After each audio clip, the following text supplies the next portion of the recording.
All right. Good evening, everybody. Good evening. I want you to bring yourselves on in, get comfortable. I want to introduce myself to you. I am Mr. Flynn. This podcast is called What You Should Know But Don't. The topic question of the day is, can people change for the better? That is what we're going to talk about. We're going to get into it real quick right after this intro. Welcome.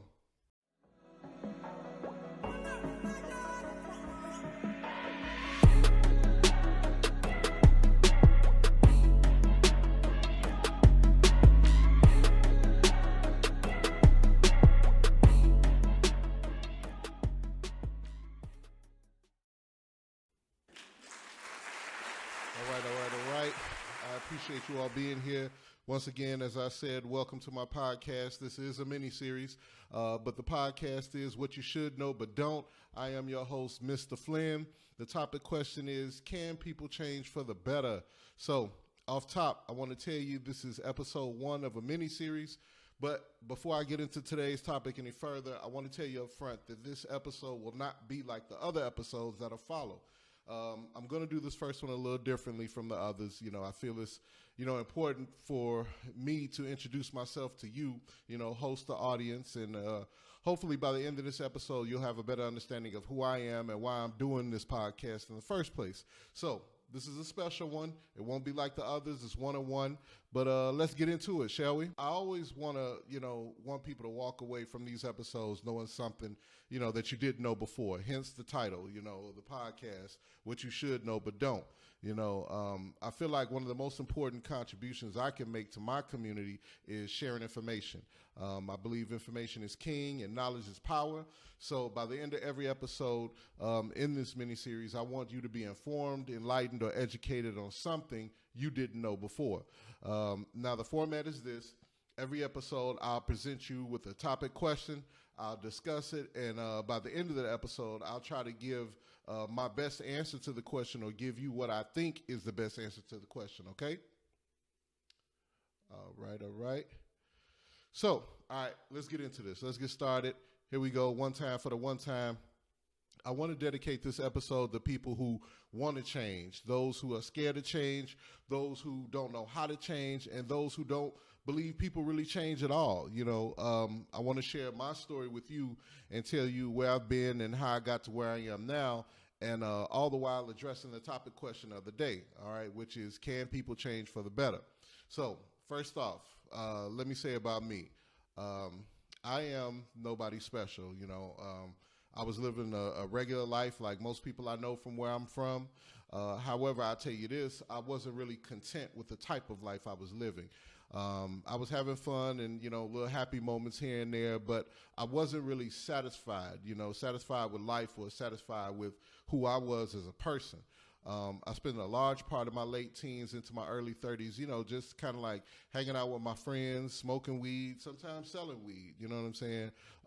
Drinking, listening to music, and chasing girls, doing stuff like that. I seem to have put more time and energy into doing those things than like getting a good education or working a good job or like making some real money, you know what I'm saying? I could have spent my time more, like with my family or focused more on figuring out who I was and what I wanted to do with my life, but I didn't. I'm just being real with you. Basically, I wasted a lot of time doing nothing, looking back at it. So, all of this is about learning. It's about life. So, looking back, after all the hanging out with my friends, smoking, drinking, listening to music, chasing skirts and things of that nature, I would go home either to my parents' place or my apartment if I had one and, pretty much just start feeling alone, you know what I'm saying, feeling stuck in life. I didn't know what to do or how to change, the few people that I knew that I observed from afar that, were successful, I would say, and I say from afar because they weren't really hanging around me like that, but if they did do similar things to me, they didn't do them in the same degree. You know what I'm saying? Meanwhile, they spend a lot of their time grinding. I spend a lot of my time chilling. They had degrees, careers, money in the bank, cars, homes. You know, they may have worked on themselves internally, had stable relationships, you know, took vacations and things of that nature, you know, just living life, you know, not really just existing like I was, but they were actually living. But then here I am, you know, I look up and I wonder why I'm a grown man and didn't really have a car, didn't have a home, didn't have a career, didn't have a stable relationship, and just really just lacked direction in my life. You know what I'm saying? And of course, you know, I'll say this: when you aren't doing, you know, productive things with your life, it seems like, you know, you kind of invite more negative things to come your way. You know, when I was young, I ended up dropping out of high school. I had kids young, got married young, got divorced young, had one of those fuss and fight, break up to make up type relationships with my ex. You know, I've been arrested before. You know, I've had little misdemeanors on my record. I spent like a week or two in the county, you know what I'm saying? But that was it. You know, all of that stuff happened like 20 years ago. You know, I've never been to the pen. I've never been to state prison. I've never been convicted of a felony. I'm not going to sit here in front like, you know, I was super thug on the streets. You know, I just wasn't. But what I was going through was bad enough for me. And trust me, I'm not proud of any of that stuff in my past. You know, it's all embarrassing and shameful. You know, obviously looking back at it, you know, nobody wants to be in those situations. Nobody wants to, you know, live that type of miserable life. But, you know, I was in a bad space and I made it worse by making some bad decisions. So, you know, there were times that, you know, of course, you know, I lost jobs. You know, I was on unemployment. You know, I had cars break down on me that I couldn't really afford to fix. You know what I'm saying? I lost apartments and, you know, my credit was bad. You name it. I was there. You know what I'm saying? Like I said, I'm nobody special. I'm a regular person, you know. Outside of that, I lived in survival mode. You know, I had a poor man's mentality. You know, I didn't have much confidence in myself. You know, I couldn't afford to travel. Didn't have a whole lot of nice things. You know, running around in the streets, man, I had people shoot at me before. You know what I'm saying? Or pull guns out on me, I'll say. You know, I done got beat up and robbed. And, you know, for real, just my life was a mess. You know, I had this voice in the back of my mind, you know, and this feeling deep inside of me the whole time that kept telling me for years, you know what I'm saying, I could be better than this. I can do better than this. You know, there were better things I could do with my life.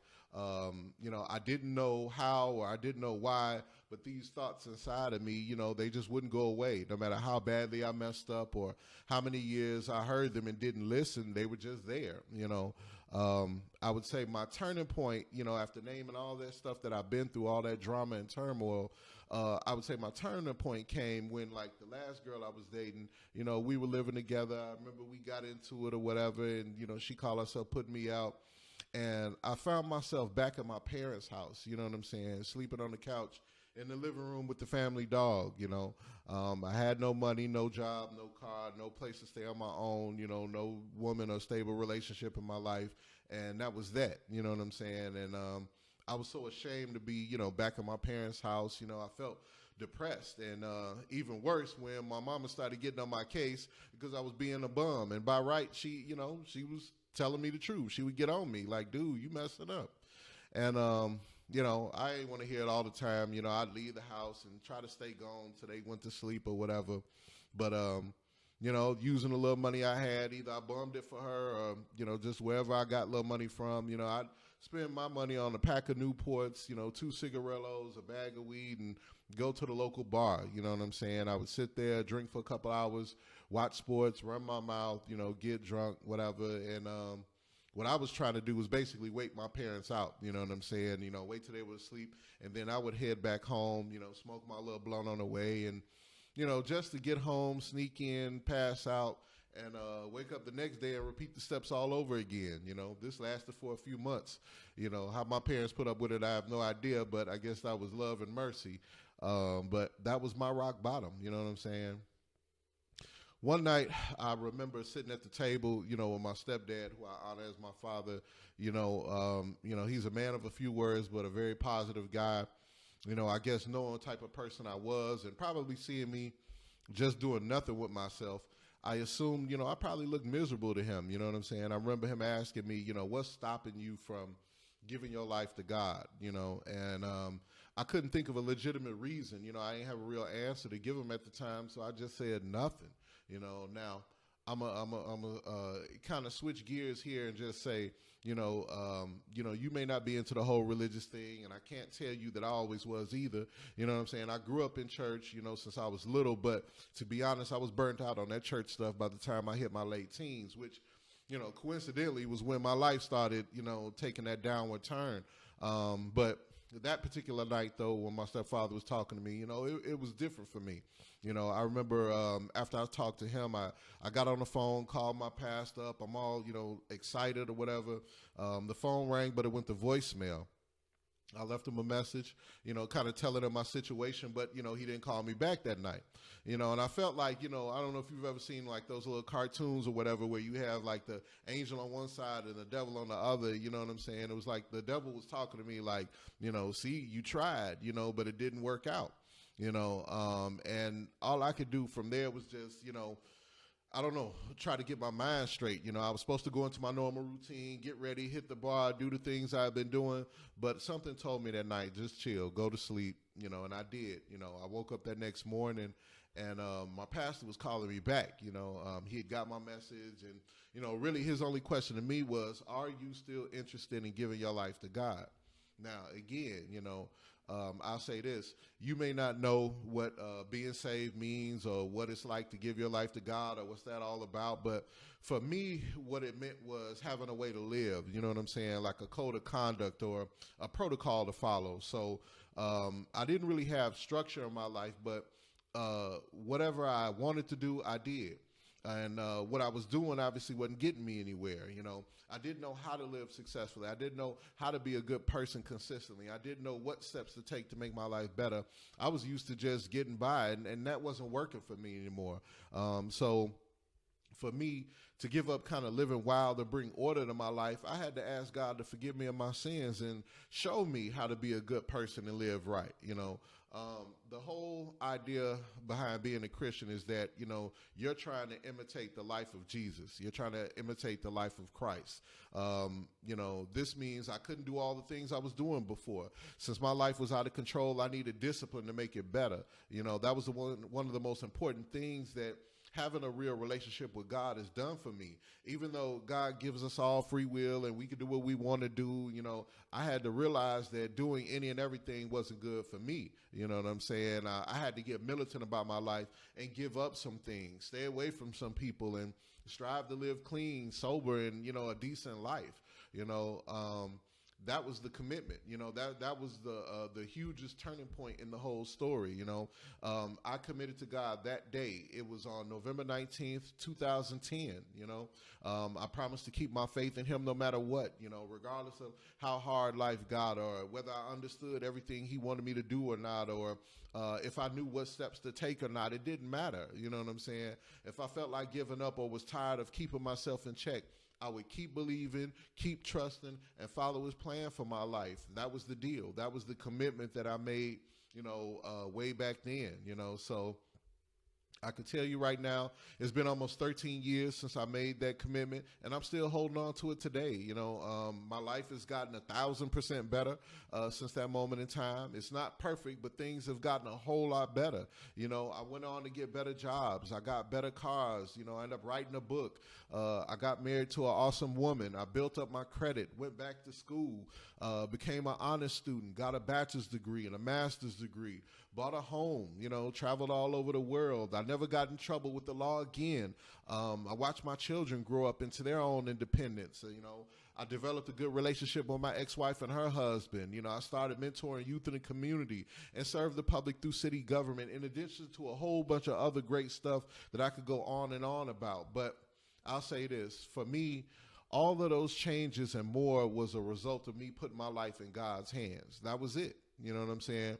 Was it easy? Nope. Did it all happen overnight? No.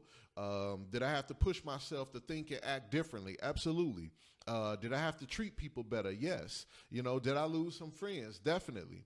But at the end of the day, all of the sacrifices was worth it. I look at where I'm at now, you know what I'm saying? And I'm not saying that my life is better because I gained, a few material things. The most important thing I gained from all of this was peace of mind. Having peace in your life is priceless. You know what I'm saying? And I wouldn't trade that for the world. That's what I didn't have before with all this crazy stuff that was going on in my life. You know, everything else that's come since then has been icing on the cake. You know what I'm saying? So my point in all of this, and saying all this to you, is that going back to the topic question, people can change. I changed. And if I can do it, so can you. You know what I'm saying? So can other people. But you got to give yourself a chance. You got to give other people a chance too. You got to forgive yourself. You know what I'm saying? And you got to forgive others too. I can imagine, you know, that you've been disappointed and let down by others, and maybe even yourself. I could imagine you may feel stuck like I did. You know what I'm saying? You might not know how to change for the better. All I can tell you is what worked for me. I can't, you know, tell you everybody else's story. I'm not everybody else. All I can tell you is what I did and what the process was for me. You know what I'm saying? You know, when I got sick and tired of being sick and tired, I stopped what I was doing. I got on my knees and I asked God to forgive me and teach me how to live right. You know what I'm saying? There's a Bible verse that says, in all thy ways, acknowledge him, acknowledge God, you know what I'm saying? And he'll direct our paths. I found that to be true, you know, and as they say, the rest is history. So, as I bring this particular podcast episode to a close, you know, I want to say thank you. I appreciate you tuning in and just listening to me tell my story and just talk about, you know, changing your life. And, you know, can people change for the better? Yes, I believe so. I've done it. I'm living proof of that. You know what I'm saying? So please like and share this video on your social media page or with your family, friends, or anyone else you think might benefit from what was said. You know, you can subscribe to my YouTube channel for more video content by yours truly, Mr. Flynn. I appreciate you taking time out to watch the video. I hope it helps in some kind of way. That's all I got to say for this episode. Until next time, peace, peace, peace, and more peace. All right?